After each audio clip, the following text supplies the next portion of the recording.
Page 88, Dance. It's the first piece in Unit 10.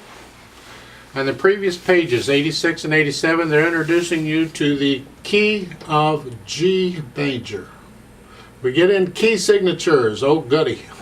Everything we've done so far in this book has been in the key of C major.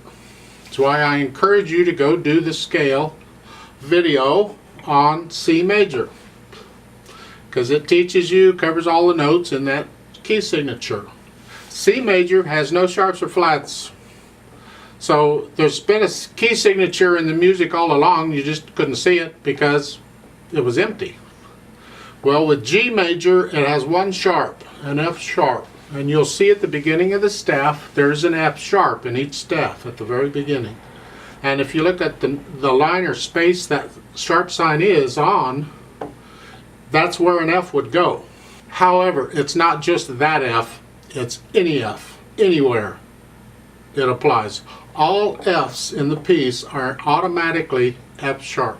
So the key of G major has one sharp, it's an F sharp. It's always an F sharp.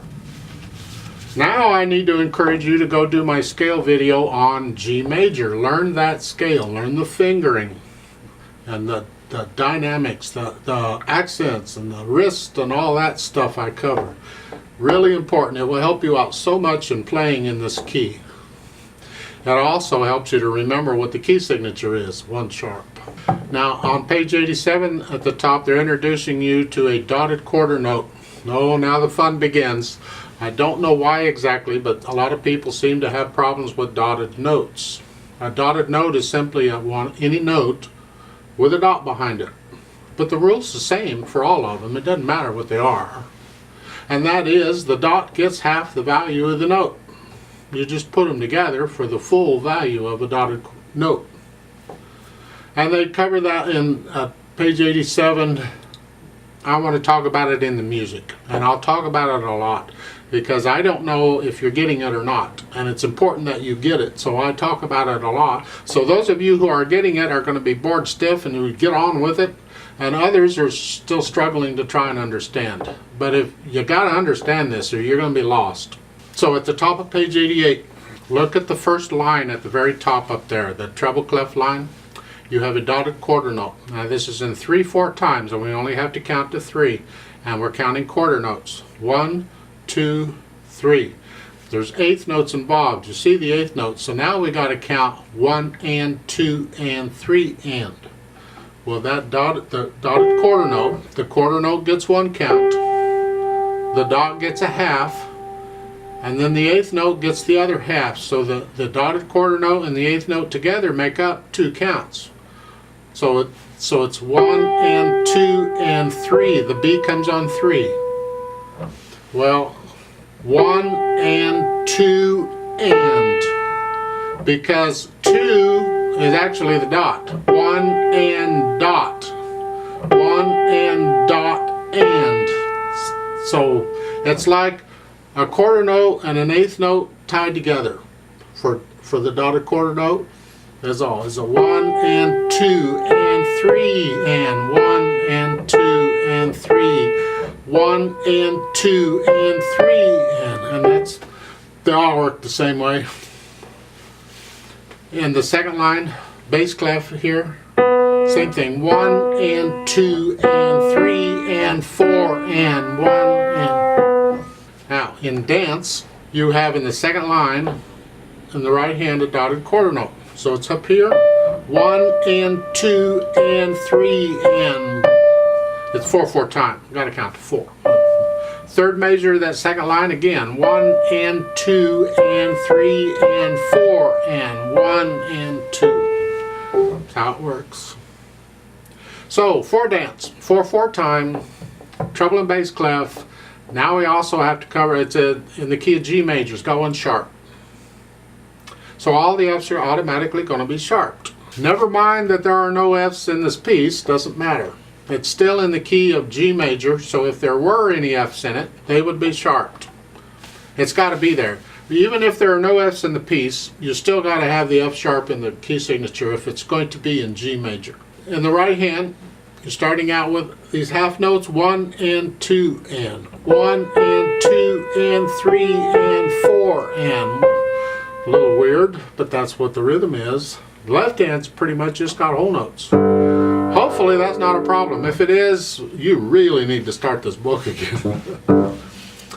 Now at the end of the first line there's a repeat sign, so we're going to play that twice. At the end of the last line there's a repeat sign. And a repeat sign, as I said, means go back to the beginning and play it again. Well, now we got to adjust that rule just a little bit. Because if you look at the beginning of the third line, at the beginning, I'll get there, give me a moment. It's the beginning of the third line. There is a repeat sign facing the other direction. We call that a reverse repeat sign. And that catches it. So the rule is, when you have a repeat sign, you go back to a reverse repeat sign and play that part again.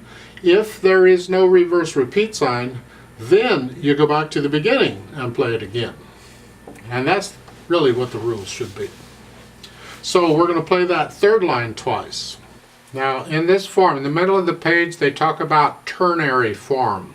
Ternary is 3, and they show you it's an ABA. Binary was 2, ternary is 3. Stick around for future developments, but that's what we got now. Well, look at the end of the second line. You see the double bars? I talked about this in another video. The double bars is one way of indicating different sections. It simply means the section is ending there and a new section is beginning after that. And they've labeled the sections here. The first line is section A, and its melody. But then when you get to section B, that's different. That's the second line. But then when you get down to the third line again, it's the same as the first line. It's like section A again, and it's labeled section A. So the form of this piece is ABA. If there were no repeat signs here, they would probably have the double bars at the end of each line, because each section seems to be one line long. But the repeat signs, you can't have the double bar and the repeat sign. It's one or the other. And the repeat sign, they put those in. Dynamic wise, well, at the beginning you have that F-P. That simply means the first time you play it loud, and that's the melody, that's the right hand. But then when you repeat it, you do it the second time, then you do it soft for the P. You get down to the section line, it's medium loud, that's the melody. It's just a little softer than the loud at the beginning. And then when you get down to the last line again, that's F-P again. So the first time it's loud.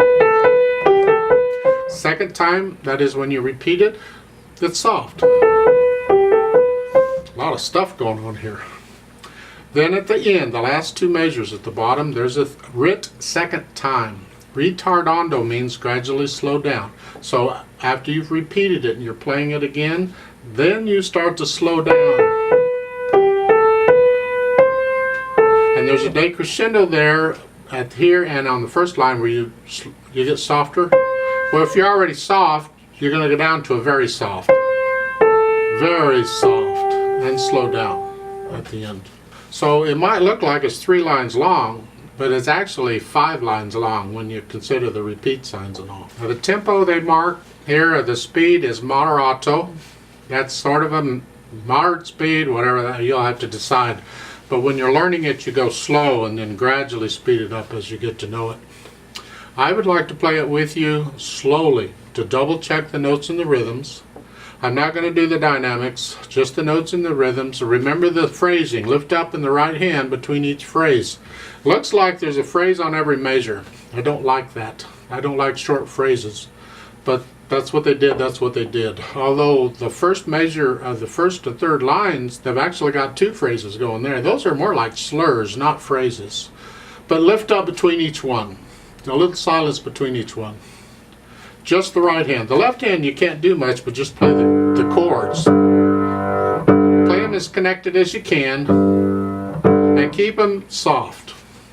I'll give us 4 counts. Let's play this whole thing, including all the repeats and everything. your hands, or the right hand's here, G, in just G position, and the left hand's way down here in G position. Okay. 1, 2, ready and go, and 1 and 2.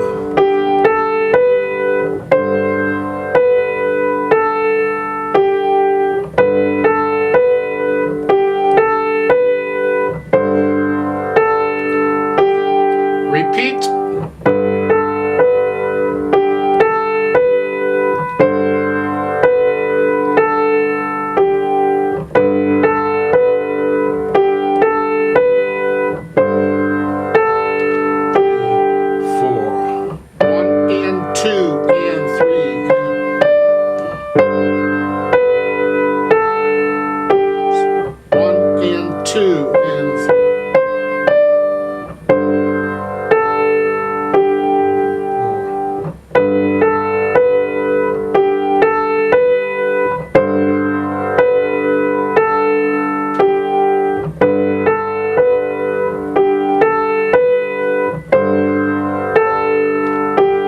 Repeat.